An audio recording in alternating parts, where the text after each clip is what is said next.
mtazamo tu na kila mtu anatazama kile ambacho anafikiri. Ndio. Mimi najaribu kuangalia kwa wamiliki wa uwanja, najaribu kuangalia kwa Simba, najaribu kuangalia pia kwa RS Berkane, najaribu kuangalia pia kwa CAF wenyewe. Naweza nikasema CAF wanaweza kawa hawakukosea.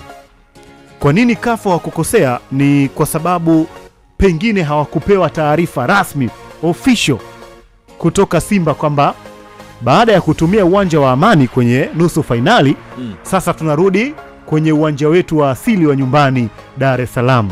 Pengine hii taarifa haikufika, ila wao Simba walikuwa wanatoa taarifa kwa Watanzania pamoja na mashabiki wa Simba tu.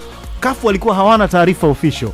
CAF walichokiona, Simba nusu fainali wameichezea visiwani Zanzibar katika uwanja wa Amani. Pengine ndo wamehamia huku moja kwa moja kwa sababu uwanja wa Dar es Salaam, ukumbuke serikali ilisema hapo nyuma wanafanya marekebisho. Kwa hiyo CAF akatoa ratiba kutokana na uwanja wa mwisho kutumiwa na Simba ili uendelee kutumika ule ule.